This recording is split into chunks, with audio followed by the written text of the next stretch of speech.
I'm Dusty. Joining me as always, our editor-in-chief, Niall Kitson, the man with the finger on the pulse of technology across the globe.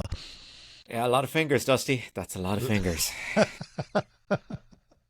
Let's start off with tariffs and the latest on how they're going to affect tech. Trump had announced after the show last week, I think, he says, yeah, all the China tariffs, blah, blah, blah, blah, except phones, of course, which is great news for Tim Apple. Except, phones, consoles, computers, all the wonderful consumer electronics he talked about with Jason. That, what's going to happen to these devices that we can't live without. Well, apparently they are, not without tariffs. I mean, there's a 10% tariff applying to everything across the world. And Trump said, okay, no, we're going to go 20% on it. Now, I'm not sure if that's the 10% tariff for everybody plus 10%. They don't know themselves. I mean, well, I was about to say, I could look it up, but in the few hours it'll take to get this podcast out to the world, it will most likely have changed. It will have changed. So the current thinking from the White House as we're recording is that no, consumer electronics are not off the table. They have just been moved into what they're calling a different bucket of tariffs. So they've gone from the exempt status to the we're looking at it status. So whatever way it's going to be, there's going to be an extra 10% in the States. Okay, get used to it. I think the one thing that is for sure is that the world is on pause at the moment. That's the way I see it, the financial world, I should say, because he came out with this shock at 25%, which I'm sure is a negotiating technique. Okay, so then they'll take 90 days and they'll kind of to figure it out properly, and then they'll come out with what the tariff is actually going to be, which is most likely going to be more than what it is at the moment in the other bucket, as you call it. Prices are going up one way or the other on tech. Well, I mean, everywhere. as we're speaking, tariffs against goods in China are 245%. Trump has effectively shut off the Chinese market. The States represents, I think it's 15% of China's exports. They've said, look, we can suck it up. We can live without you guys. And they are the second biggest economic power in the world. And all their manufacturing is responsible for luxury goods. There's some great videos going around X at the moment and TikTok where you've got Chinese influencers going, hey, you want to see how Gucci stuff is made? Well, it's actually made by this company in China. And here you go. Yeah. So there's some good entertainment to be had on that. So yeah. I can't see 245% sticking for any length of time. I mean, once you get above a certain point, it becomes irrelevant. People just aren't going to order from it. We don't want to. We're not a financial podcast, so we won't get into this. One thing that you mentioned, that the United States is 15% or something like that of China's exports total. Yeah. So it's kind of like I had seen that figure that the United States it's a huge consumer market, but it's still like less than 20% of the global market. The EU is a bigger market than the US. So that's something that hasn't sank in the US. I think so, because everybody's like, no, this is the be all and end all because blah, blah, blah, whatever. It's like kind of very much when you take that into consideration, you go, well, okay, well, that's one country and that's what they're doing. And I keep thinking about the EU. It's kind of like if I was running an Irish company and I was sending stuff into the States, I would be working really hard now at looking at other markets or doubling down on the other markets. That's the way I'd be looking at it. Anyway, listen. What do we know? What's interesting is that I think this must be a nightmare scenario for Apple. I'm listening. Their share price has gone down 25% since Christmas. That's a fair old jump, and it's gone down 15% since the start of the month, since all of this tariff nonsense started. They could absorb the price. What are they going to do when they launch the iPhones in September? Is it going to go up dramatically for US users and stay at a certain price for the world, or knowing Apple, okay, whatever price it is in the US is the price it will be everywhere else. I think that's what's going to happen. So we shall wait and see. And, Also and we interesting. are actually Yep. seeing it in another story that you want to chat about with a Japanese brand, Sony. Oh, of course, yeah. With the PlayStation, and they've jacked up the price. They've jacked up the price. Where is it? It's everywhere else in the world except the United States. Yeah. All right, they've put another 50 quid, certainly in Canada, that they have on it. Yeah, so which is about 10% of the price. So they've upped their price by about 10%. Yeah, and I think it is to do with the tariffs, and they've done it globally. Yeah. So Yeah. it'll be interesting to see what happens there. Sorry, you threw me there by mentioning Sony, because I had been thinking about the EU, because they have a nuclear option, if you like, all right, on what they're going to do. And that is that they can kill services. And here's the tech angle on this, right, is this trade war is about goods, manufactured things made in factories and all that kind of stuff, all right? He's talking about trade imbalance. So essentially what's happening is a lot more stuff is going from the EU into the States than we would buy from the States. So there's an imbalance, all right? However, when you start taking services into account, okay, all your Meta advertising, your Google services, Google Workspace, Microsoft, yada, yada, yada, and so on and so forth, all right? All of a sudden, it's like it's balanced. It's nicely balanced. The EU economy and the US economy, I mean, manufacturing is a very small percentage of what both of us do. They're service economies.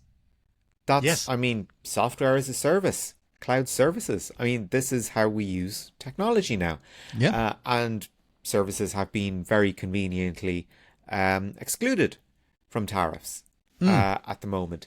And it's, if you were to say, okay, we're going to charge 10%, we're going to charge X amount to Google for operating Gmail in the EU.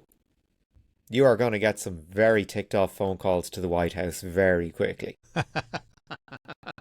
You get a very ticked off phone call from me. Well, do you know what? When you think about it, that photo of Zuckerberg, Bezos, Sundar Pichai, Elon Musk at the Trump inauguration, all of those men have lost money since Trump came into power. And if you think of that photo of the time, did any of them look happy? Well, they did. They looked delighted with themselves. But they've all lost money, and that's the only thing they understand. Yeah. Well, they've all lost a probably lot of code, money. But they've all lost a lot of money.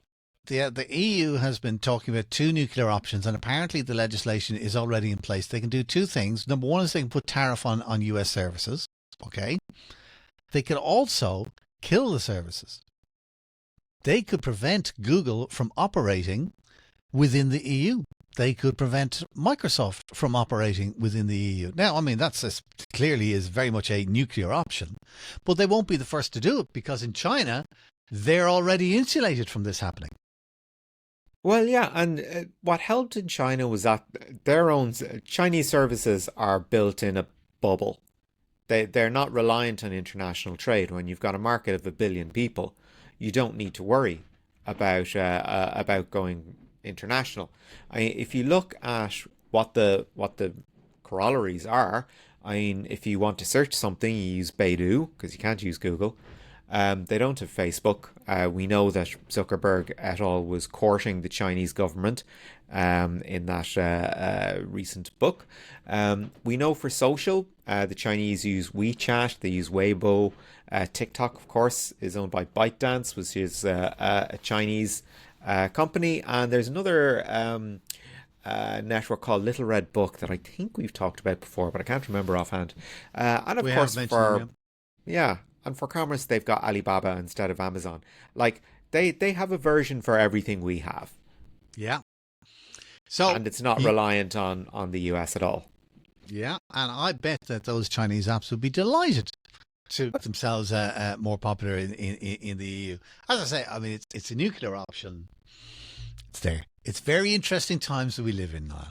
Very interesting it. times we live in.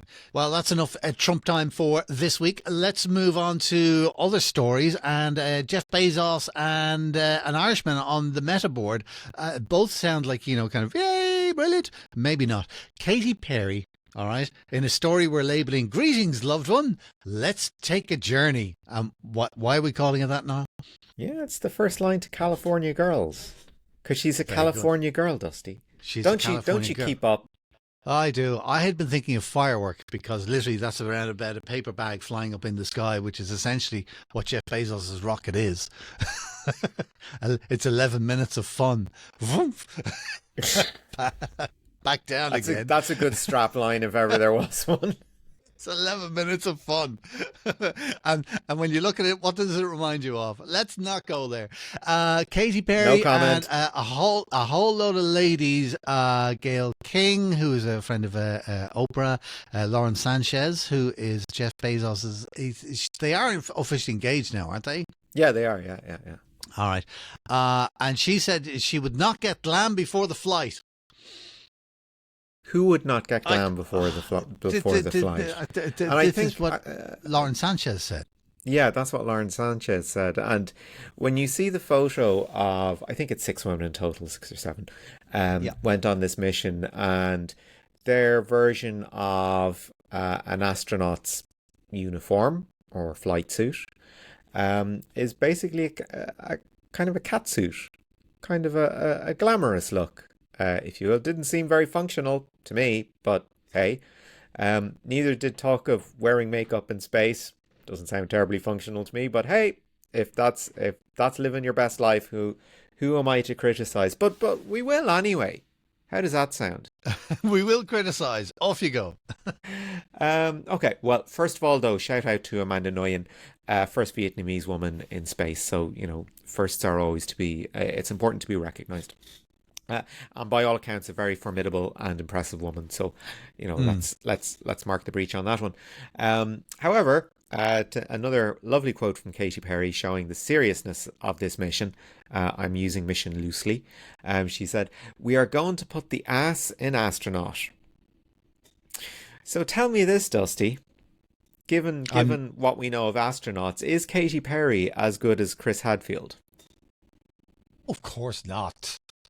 None of them are real astronauts, okay? It depends on how you define astronaut. If you define astronaut as somebody who has gone above the Kármán line, all right, and the Kármán line is kind of like the internationally recognized border between the Earth's atmosphere and in space, okay? So if you define somebody who has gone to space as an astronaut, well, then they are astronauts. I wouldn't define them as astronauts because literally they're just they're passengers on a roller coaster ride. That's it. All right. Yeah. Whereas I would define an astronaut as somebody who trains, knows what they're doing. They're going up to space for a particular reason or for, as you said, an actual mission. Yeah. So no, this is just a bunch of ladies. I'm guessing that they all paid their ticket themselves. Aha, there you would be wrong. There you would be wrong. Okay, go on. They can all afford it. Oh, absolutely. I mean, Katy Perry is worth like 350 million or something like that. She is fine. But the crew was handpicked by Miss Sanchez. Of course, dressed by Miss Sanchez. It's basically her taking her mates up into space and her fiance footing the bill. That's basically what this is. This was not a journey of discovery. This is what happened, actually, and I was kind of weirded out by this a little bit. Katy Perry brought up a Daisy. Apparently she has a child called Daisy with Orlando Bloom. The amount of celebrity gossip I've had to train myself up on to talk about this story, it's just ridiculous. I mean, I didn't know Taylor Swift had a beef with Katy Perry. This is the kind of stuff I've had to learn. Welcome to the world. Yeah. So she held up a daisy, a nice sign to the camera, thinking of you, child. Yep. Mm. In a sense, maybe you're in space with me. And then she held up what looked like a butterfly, right? This was actually a listing of the set list to go with her current tour. But the camera was not good. So all you saw was Katy Perry holding up like a butterfly, looked like a coaster, with some blurred text on it. She was advertising her tour. That was what she was up to. Yeah, yeah. A bit of just marketing. don't think. Yeah, and you know what? I didn't get any good feels from that mission, as you say in inverted commas, or I wasn't impressed with the crew, as you call them in inverted commas. Do you know what I mean? It was passengers, not a crew. That's the word. There we go. What a great word. And actually, do you know what that applies for? And it's not just this particular trip. It's anybody who goes up in that, they're a passenger. Yeah. They're all just passengers. Well, I tell you, there's a funny thing, just as an addendum, swirling around X is a conspiracy theory saying that thing never went up in the first place because there's no atmospheric marks on the paint. There's no evidence of re-entry. Of course, the answer is because they didn't go up that high. I mean, the Kármán line is what? I think it's like 80. It's 80 miles above the surface. They went 62. No, it's I know this for a fact. It's 100 kilometers above the surface of the Earth. That's where the Kármán line is. Unless you're an American and it's 80 kilometers above the surface of the Earth. 80 miles. No, 80 kilometers. Kilometers. Okay. So why is it? They just measure it differently. They just measure it differently. Okay. Well, yeah. Fair enough. But the internationally accepted standard by lots of countries is 100 kilometers. It's easy to remember. Right. Okay. So they didn't even go up that high. Oh, I think they did. I think they did.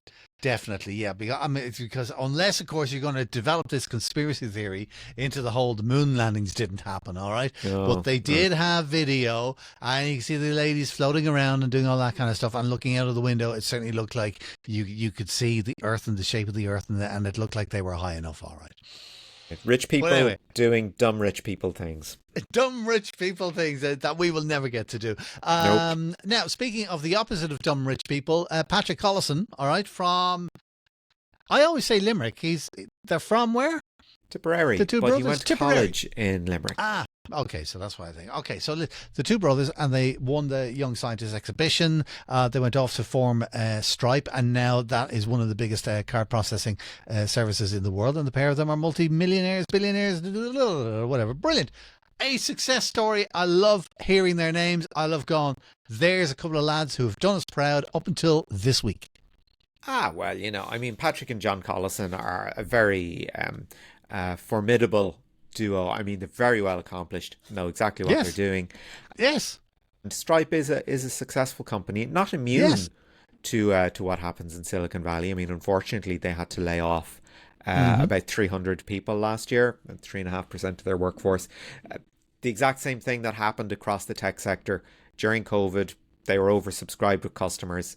Then COVID ended. Everybody went back to work, and all of a sudden it was, we're not bringing in we'd plateaued in terms of the number of customers we could bring in. So they had to let people go. So Patrick Collison has joined the board of Meta. On one level, yes, it's great to see an Irishman involved at such a high level in technology. I mean, you are gung-ho about this. I, as is my wont, are slightly more skeptical. All right. I just kind of think Meta to me is, I can't say it on even on a podcast, but anyway, it wouldn't be one of my favorite companies. I wouldn't be terribly impressed with them at all, and I just think it's such a shame to see somebody who's done so well and is such a proud Irishman in my books go into the middle of that den. Okay, It's well, like, let's parse this out because this is important. and it gets worse when you hear why he's there. Well, I mean, this is speculation on my part, but Okay. if you were to look at it, you'd go, yeah, probably. So what has happened over the last few months is that Mark Zuckerberg came out and said, "I want to see more masculine energy in Facebook." Again, this is sort of the kind of nonsense machismo that has been emboldened by Trump. We've also seen UFC founder Dana White being added to the board of Meta. I'm sure he brings a wealth of expertise to the company. And now we have, yeah, I mean, come on. And now we have Trump's former national security advisor. That was a position that didn't exist before she got it. Dina Powell McCormick. So basically, Trump has inserted a surrogate into the board of Meta. And what has Zuckerberg done? Well, he's effectively balanced it out by brought in somebody new or somebody with standing from the tech industry, which is where Patrick Collison comes in. So it's almost like the Supreme Court in the States, you know, the way that they're always obsessed with, you know, the liberal conservative split. Well, if you're looking at boards, we are going to have to look at every one of them and go, okay, that is politically related, that's a vanity appointment, or that is actually related to technology and business. And I think, you know, you will be able to look at boards and go, yeah, there's a reason why that person is there. And I think that's terrible. Yeah, I think that. I know we're talking about Patrick, but I had similar circumstance with a particular company, and we were advised professionally that it would look better if we had one or two females on the board. Right. Now this is years ago. All right. So I was going, okay, great. So I went looking for the best human beings that would be able to fulfill the role and bring their expertise. There were very few pickings, and when we approached them, they were all way too busy sitting on other boards because they're rare. All right. And we eventually had to get two people to sit on the board who were completely inappropriate, but simply for the gender balance. All right. So it didn't actually approve it on a practical basis. But then again, you know, the world's got to change, and you've got to, you know, kind of, if you can't see it, you can't be it. So, you know. Well, I agree with that sentiment, all right. But yeah, we've got to look at the makeup of boards, specifically in American companies now, through a new lens, which is unfortunate, but that's what it is. There you go. Listen, a ton of other stories to get through, and we're running out of time, so let's fly through if we can. Cybertruck, how are the orders doing for Mr. Musk? Okay, January and February, 2,619 sold in the States. We were told initially there were 1 million expressions of interest, 1 million reservations, they call it. There's 50,000 of them on the road, and of course we know that they're all being recalled at the moment because there's a software. Was this one a brake pads issue? They've been recalled like 5 times at this stage. That, and they have also released a budget model worth $70,000 budget. Budget. And apparently on the quiet, a lot of people on the assembly lines have been moved from the Cybertruck over to the Model Y, which still does very well for them. However, if you want to look at a silver lining, the Cybertruck is still America's most popular electric truck. Yay. All right. 4chan, been running for a long time. I believe it's come to an end. Well, much bigger story, especially when it comes to the cultural footprint of the internet. All your memes are belong to 4chan. If you know the guy looking at the other woman and his girlfriend being shocked, if you know that picture, it's from 4chan. If you know the dog sitting in the burning building, it's from 4chan. If you know QAnon, if you know Anonymous, if you know Pizzagate, all of this came from 4chan, which started out as an image sharing board for anime fans.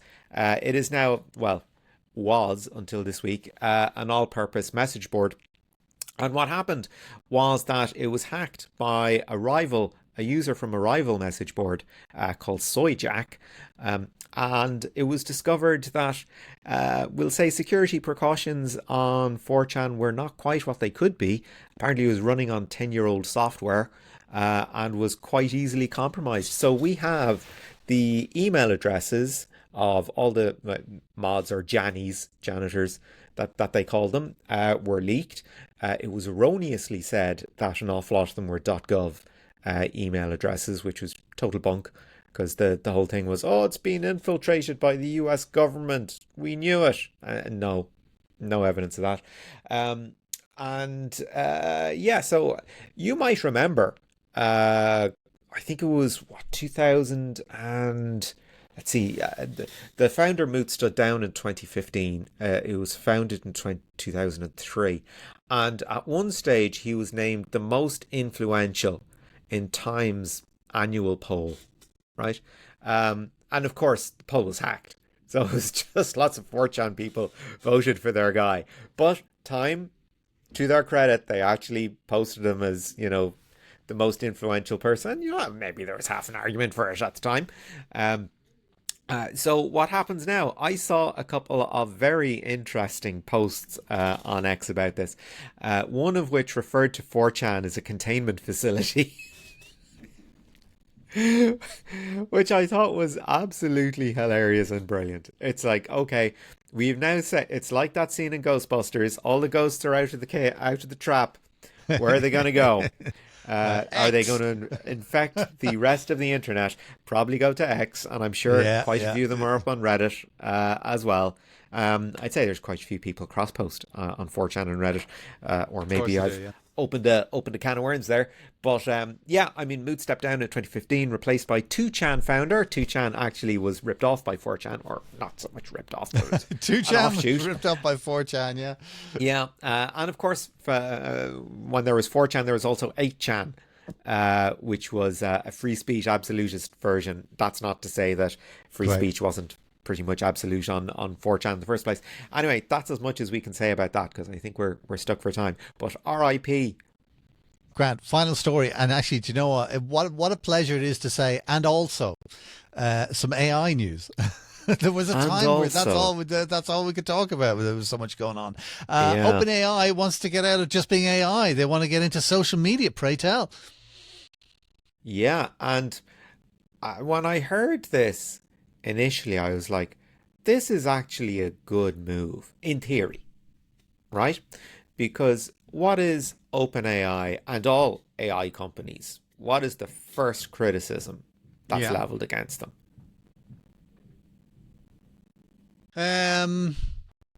That they are training on information that they don't own. So it's either copyrighted material or videos or books, or they're training on what people are saying on Reddit or social media platforms. Yeah, exactly. Yeah.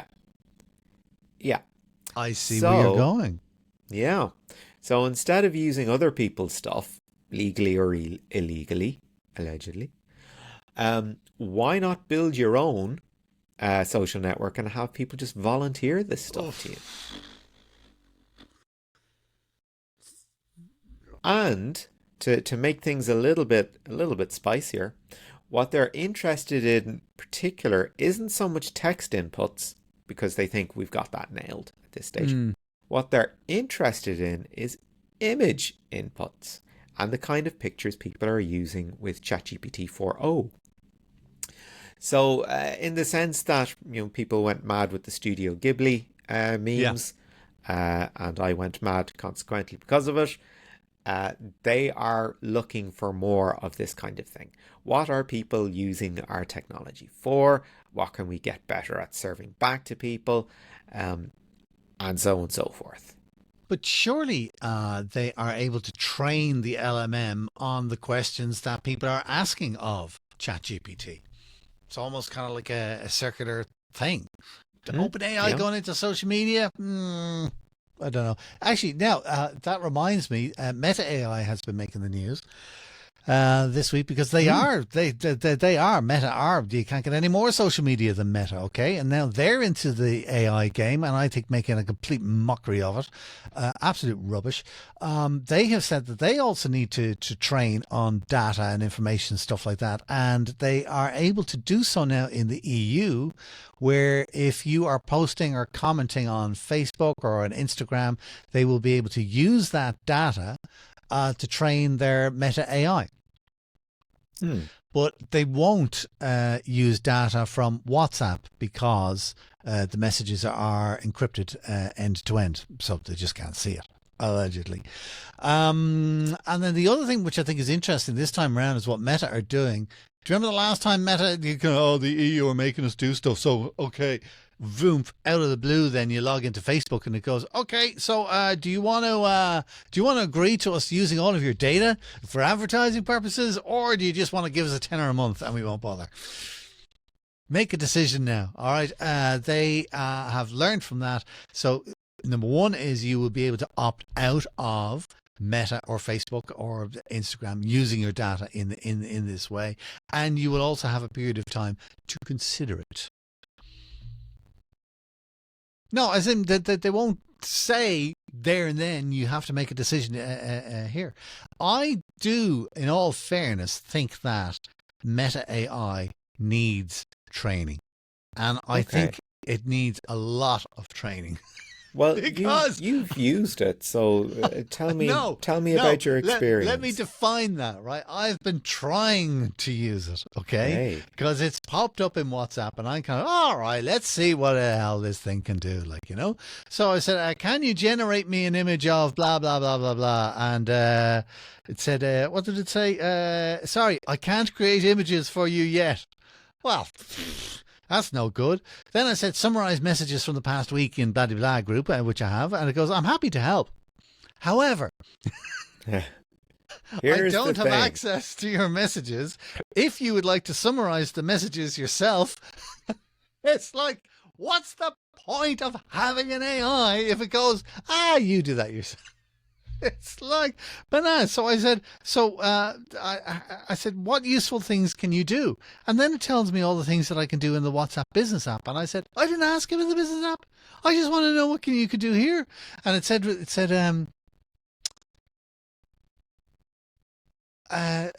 sorry, I'm reading it as I go on at the moment. It said, "Oh, you can interact with me, answering questions on topics, generating text and creative writing and translation, summarizing content." It's like these are all the things that I do with other AIs. All right, why do I want to do that? It's the text messaging, to compose something or whatever. I said, how can I use Meta AI in other chats, for example, to draft replies or to create emojis? It says, to use, you can't directly integrate it into your conversations. So anyway, I was getting very frustrated, and eventually I just went, would you like some feedback on this? And it said, I'd love to hear your feedback. So I said, based on all of your answers above, Meta AI serves no purpose and is effectively useless. How do I uninstall it? To which it replied, I apologize for the frustration. Meta AI is integrated into WhatsApp, so you can't uninstall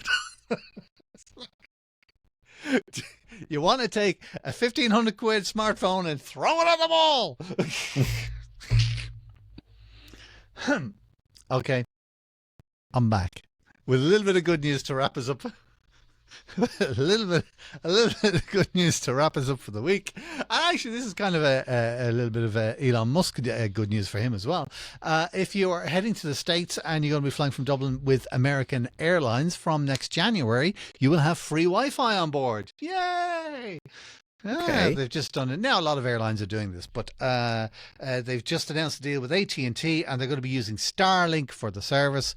So when you're going transatlantic and stuff like that, I've done it before, years ago actually, on Aer Lingus. Yes, I did. So, I mean, American Airlines are way behind.